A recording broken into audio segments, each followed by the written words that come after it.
ಪಾಕಿಸ್ತಾನದ ಪ್ರಧಾನಿ ಹೇಳ್ತಾರೆ ನಾವು ಅಭಿವೃದ್ಧಿ ವಿಚಾರದಲ್ಲಿ ಭಾರತವನ್ನು ಸೋಲಿಸ್ತೇವೆ, ಏನಾದ್ರು ನಾನು ಸೋಲಿಸ್ಲಿಕ್ಕೆ ಆಗ್ಲಿಲ್ಲ ಅಂದ್ರೆ ನಾನು ಹೆಸರನ್ನೇ ಚೇಂಜ್ ಮಾಡ್ಕೊಳ್ತೇನೆ ಅಂತ. ಭಾರತ ದೇಶವನ್ನು ಎಲ್ಲ ಕಡೆಯವರು ತಿರುಗಿ ನೋಡುವಂತಾಗಿದೆ. ಈಗ ಅಭಿವೃದ್ಧಿ ಅಷ್ಟರ ಮಟ್ಟಿಗೆ ಮುಂದುವರಿದಿದೆ. ಈಗ ಇವರಿಗೆಲ್ಲ ಅಲ್ಲಿ ಕುತ್ಕೊಂಡು ಏನಾಗ್ತದೆ ಅಂದ್ರೆ ನಾವೇನು ಸಾಧಿಸಲಿಲ್ಲ ಅಂದ್ರೆ ಕೈಯಲ್ಲಿ ಆಗದವರು ಮೈ ಬರೆಸಿಕೊಳ್ತಾರೆ, ಆ ಪರಿಸ್ಥಿತಿಯಲ್ಲಿ ಅವರಿದ್ದಾರೆ. ಸರ್ ಆಕ್ಚುಲಿ ಭಾರತವನ್ನು ಸೋಲಿಸ್ಲಿಕ್ಕೆ ಅವರಿಗೆ ಯಾವುದೇ ಕಾರಣಕ್ಕೂ ಸಾಧ್ಯ ಇಲ್ಲ ಸರ್. ಯಾಕಂದ್ರೆ ಅವರೇ ಇವಾಗ ಸದ್ಯದಲ್ಲಿ ಊಟ ತಿಂಡಿಗೆ ನಟ್ಟು ನಾಯ್ತಾರೆ ಇದ್ದಾರೆ. ಪಾಕಿಸ್ತಾನದಲ್ಲಿ ಬಡತನ ಜಾಸ್ತಿ ಆಗಿದೆ ಮತ್ತು ಅಲ್ಲಿ ಆರ್ಥಿಕ ಪರಿಸ್ಥಿತಿ ನೋಡುವಾಗ ಅದು ಒಳ್ಳೆ ವಿಷಯ ಅಂತ ನಾನು ಹೇಳ್ತೇನೆ ಅಷ್ಟೇ.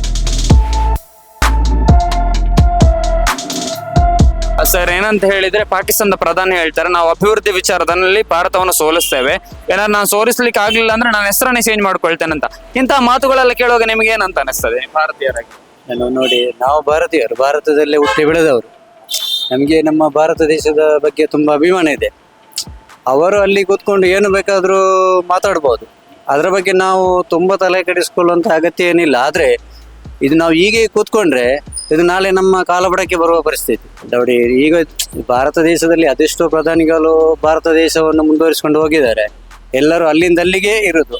ಬಟ್ ಇವಾಗ ಬಂದಿರುವ ಪ್ರಧಾನಿ ನರೇಂದ್ರ ಮೋದಿ ಅವರು ಭಾರತ ದೇಶವನ್ನು ಉತ್ತುಂಗ ಸ್ಥಿತಿಗೆ ಮುಟ್ಟಿಸಿದ್ದಾರೆ.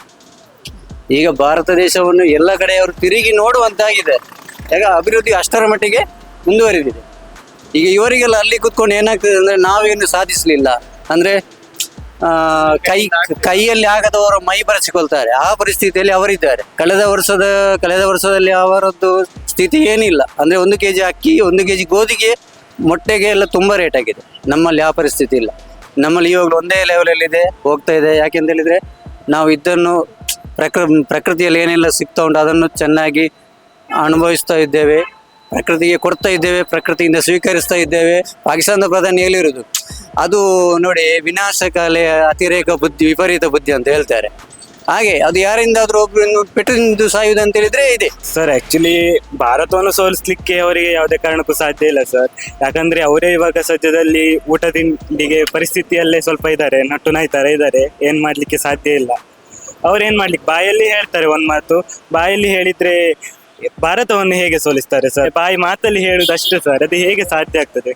ಈ ಮಾತುಗಳನ್ನು ಕೇಳುವಾಗ ಇದಕ್ಕೆ ಯಾವುದೇ ಆಧಾರ ಇಲ್ಲ ಮತ್ತು ಅಲ್ಲಿ ಆರ್ಥಿಕ ಪರಿಸ್ಥಿತಿ ನೋಡುವಾಗ ಅದು ಬರೀ ಒಳ್ಳೆ ವಿಷಯ ಅಂತ ನಾನು ಹೇಳ್ತೇನೆ. ಪಾಕಿಸ್ತಾನದಲ್ಲಿ ಬಡತನ ಜಾಸ್ತಿ ಆಗಿದೆ, ಅಲ್ಲಿ ಯಾವ ರೀತಿಯ ಒಂದು ಅಭಿವೃದ್ಧಿ ಕಾಣ್ತಾ ಇಲ್ಲ.